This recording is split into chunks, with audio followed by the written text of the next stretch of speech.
What's going on, guys? Bromley Empire Barbell. Today we're working through this Q&A. You guys left a bunch of really good questions.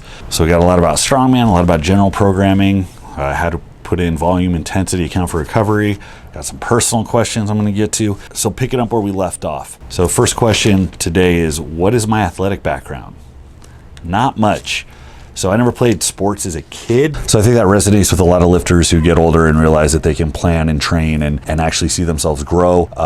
I'd say a lot of strength athletes in this kind of boom that we have now, where this is all getting very popular, don't specifically have a team sport or athletic background. So when I was a kid, it was a lot of artistic endeavors. It was a lot of reading and writing and stuff like that. I actually paid attention in school up until about the time I was a teenager. So I made a kind of radical decision when I was 13, just out of nowhere, to join football. And I had no idea how the game was played. I had to get the Idiot's Guide to Football to learn the positions, and I was a very subpar athlete. I don't think I'm really genetically biased towards being a good athlete, but the fact that I had no training in my developmental years kind of compounded with that. So I'm not very coordinated. It takes me a long time to learn new physical skills. I can't jump very high. The thing is, though, that strength is very trainable. So I took advantage of that later in life, and I focused on training the things I could. So I'm still kind of a subpar athlete. Well, I'm a really subpar athlete, but I would say that decision to join football, and I was 13 years old, that got me weight training, and that gave me some skills, not just physical skills, but kind of insight into accountability and how to work with other people that I think are very, very valuable in just in general life endeavors, but also in strength sports. And I see that missing from a lot of people. I think the people that did play and participate in team sports can spot out the people who didn't, and there tends to be a gap with regards to when good is good enough. The degree of accountability, you don't have to be accountable to other people, so are you going to be accountable to yourself? So that framework is very important. I mean, remember, we keep team sports in school not because we like to see 13-year-olds put on pads and run into each other as fast as they can. We keep it in school because there is a character building element that's very important. For those of you guys that don't have that background, I would strongly urge you pick up some books, some materials on, let's say, coaching or just general accountability, what it's like working in a team dynamic. There's a lot of books on the market right now that deal with that topic, and it'll give you some insight on what it's like for the greats to operate in the context of a team that they're actually accountable to, as opposed to just leaving it up to their own whim. Whether or not they're going to actually do what they're supposed to do on any given day. But yeah, long story short, I'm a shit athlete. That's not changing anytime soon. It's another reason why I tell people, if I can do this, anybody can do this. I mean, this on my part is just stubbornness. So if you persist long enough, you can make it work. Next question is how I feel about Westside without the dynamic effort method. And the person that asked this question cited to it looking something like 5-3-1 boring but big. I guess meaning a top set followed by volume rep work on the back end. Even though 5-3-1 prescribed work is rep based, it's lower percentage and it takes a long time to tick up. It's a top set, but it's not maximal work the way Westside prescribes. So they cite without the dynamic effort method, I'm guessing because of the problems I've laid out with speed work in the past. It's important to know the problems I have with speed work aren't necessarily that it's invaluable. It's that I don't believe it actually encourages strength growth the way that the proponents of it have claimed. I don't think doing 60% as fast as you can for sets of 3 is going to have anything to do with how strong you actually are, what you can actually do with the maximal load. It's viable, I think, for skill work, for conditioning work, if you do it on like an EMOM or something. It's viable for recovery work, so it has a place. But Westside without the dynamic effort method, I think there's still pitfalls with it. There's things I specifically don't like. I think it's another excuse to train maximally every week, so you're still talking about rotating movements every week, lift maximally every week, and the same pitfalls exist for most lifters that don't have a coach, which is making sure that you're making the correct exercise prescriptions, that you're choosing the right exercise that are going to bleed into each other the way that you want them to. That is trickier than it sounds, and it creates big pitfalls specifically for new lifters. So, I mean, if we're talking about a dynamic where you're doing a top set followed by volume work on the main lift or on the accessory work, that's great. That's absolutely fine. In fact, that's how a lot of the programs I wrote out in base strength are actually written out.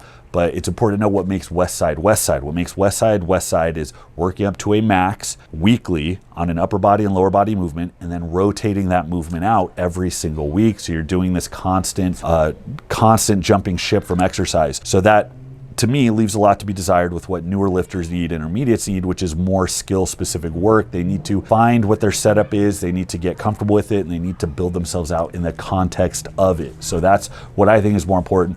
I think the pitfalls are big, I think they're real, and I think the risk versus reward isn't there. So as long as you're talking about consistently rotating movements every week and lifting maximally every week, I'm not going to be a fan of that. I don't think that's appropriate for most lifters. That's not to say it can't work or it's never worked. I just think it's irresponsible to prescribe that to a sea of lifters who train solo without a coach and who are newer. They're either novice or intermediate. In fact, I mean, if you are going to run Westside, I think something like the dynamic effort method might actually be warranted just because it's more recovery work and more volume. Again, the speed component contributing to max effort strength, I don't buy that at all. Okay, the next question has to do with rest period.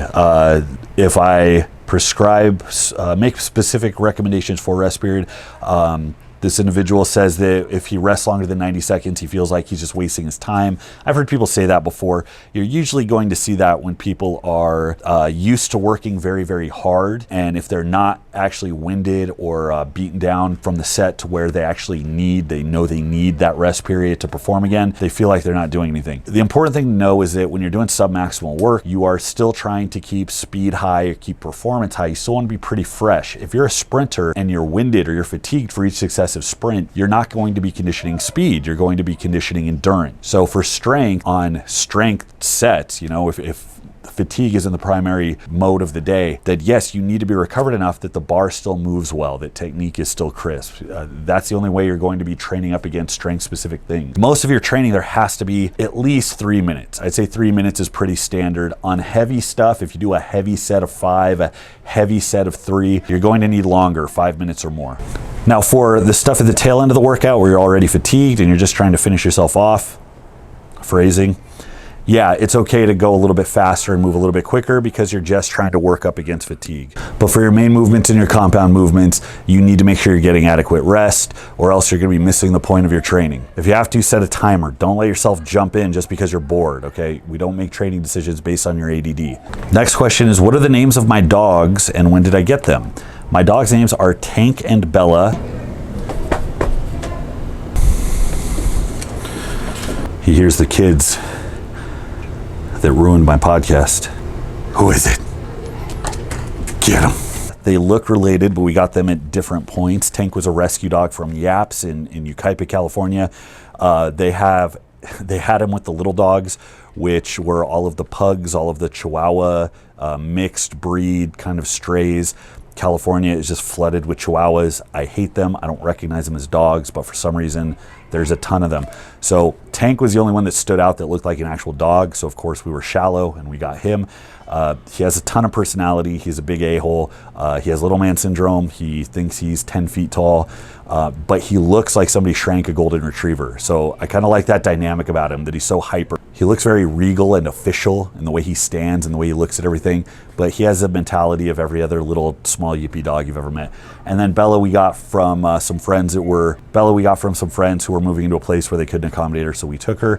It took them about 1.5 years because they hated each other at first, and now we finally got them to the point where they actually snuggle when it's cold. So it's kind of rewarding to see her and him kind of become friends after all this time. And we're looking to moving into a bigger house. When we have a yard, we'll probably get a bigger dog. I love dogs, I love animals. All right, so that's all I got for now, guys. We're gonna have to break this into part 3. Come on, baby.